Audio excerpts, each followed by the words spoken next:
Alright, this is section 2 of the video. We're going to do what I call eye socketing, which is basically pulling the eyes in towards the muzzle and kind of getting it, basically giving it a socketed look, more three-dimensional, and kind of so that the eyes aren't staring off in different directions. This is the simplest of the three things to do. But it's still kind of, it requires a fair amount of patience, and the first thing that you need to remember is that all this is a simple stitch. So if you screw up, don't panic. All you have to do is just pop the stitch and you can start over again. So don't be afraid to experiment and just see if doing one thing will do one thing, and try something else if you want to, because you're gonna, as you do this, you know, 2, 3, 4 times, there's going to be a lot of trial and error. I mean, even to this day, I've done this 100 times, and I'm still constantly going back, popping stitches and redoing, because, you know, I'll think I want to do it one way, and then when I actually see it done, I decide, well, I want to try something else. So don't be afraid to experiment. This is something that can easily be undone and redone. Now, what we're going to do, basically, is just a simple loop stitch. We're going to go through to the other side, then go back and tie it up. That's all we're going to do. But you just need to be very patient and very kind of steady and careful about where you put your stitch, because it has to be even. Now, what you want to do as far as placing your needle is you want to figure out where the tear duct on the eye would be. Right, so just visualize that, where the edge of the eye going into the muzzle would be, and you want to do your first needle sink right there, and just kind of get it as close to the eye as you possibly physically can, because the objective of this is to get the edge of the plastic eye just behind the muzzle to give it that countersunk in an eye socket type of look. So we start there. You can see how close I am to the eye. The needle is actually physically touching the edge of the eye. And you kind of want to pull it back and stretch, and you're kind of twisting and contorting things. Don't be afraid to do that. Just be careful not to ever scratch the eye with the tip of the needle. That's the only thing that you want to be careful that you don't do.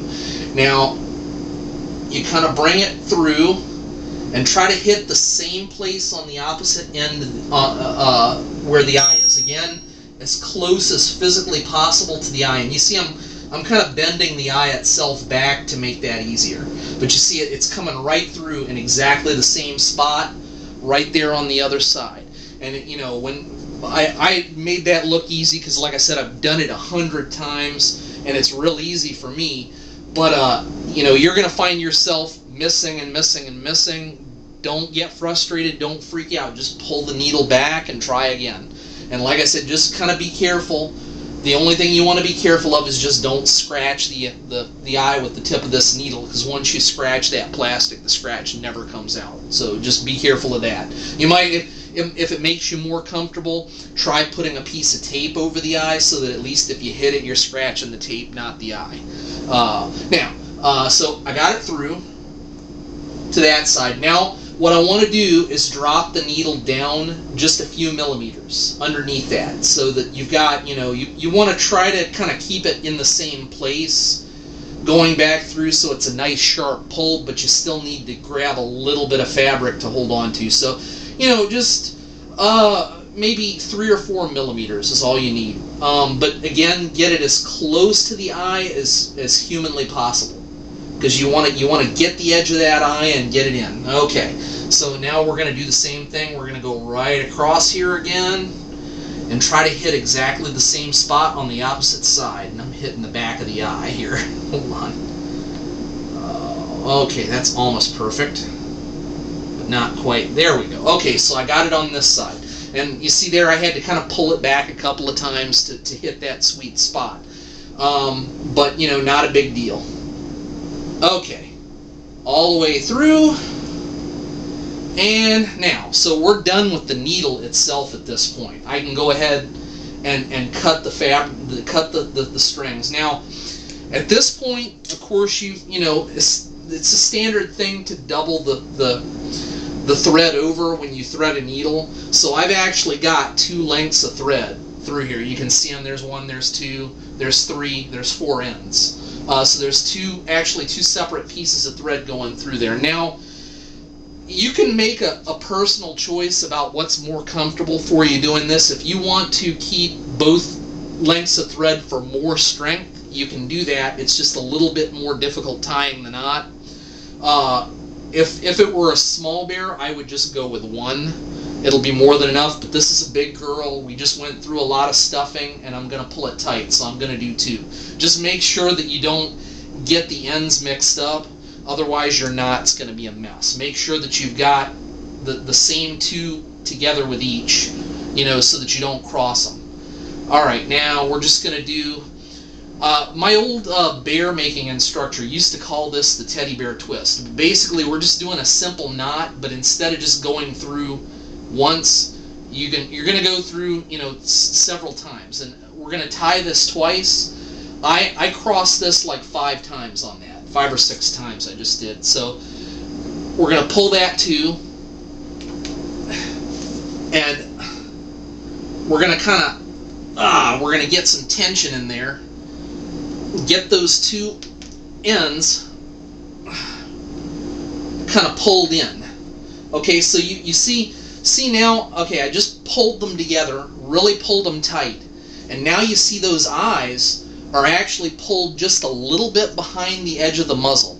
So now you see she's kind of got that really sweet look, you know, like she's looking at you now, not just off in space or the eyes going in 2 directions. They've got some depth now. They're in a nice socket and they're looking forward. That's what we're going for. And another kind of nice little side effect that it has is that it'll pull the muzzle in a little bit tighter in the back to give it some more shape, so it's not as broad and flat looking. And that's kind of a nice thing too, especially with what we're going to do in the next video, which is going to be doing nasal ridges on the top of the muzzle, which is all that's going to go together really beautifully. So now, okay, so we've got this first knot tied. We want to do a second knot on top of that to lock it together.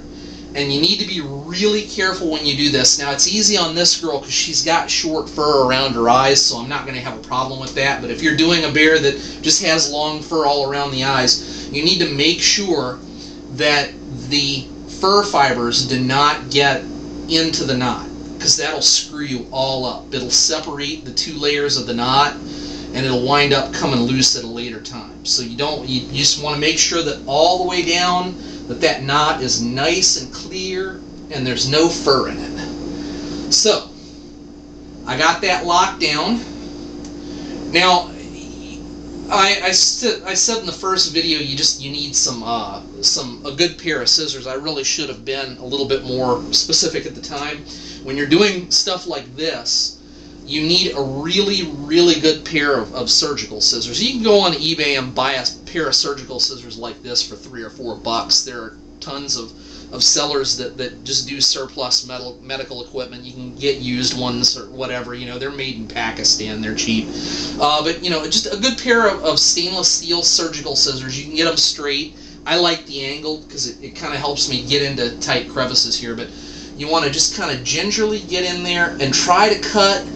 Now, this was the important part of making the knot really, really tight. You want to get as close to the knot as you can and make a little tiny clip and get those snipped. That way there's not little thread ends sticking. You don't want thread ends sticking out in front of your eyes. But so now you can see she just has that really sweet, you know, her eyes are nice and close and they look cute and she's actually looking at you. So that is the first part of the video, the sculpting, and this ends the second segment. All right, on to number 2.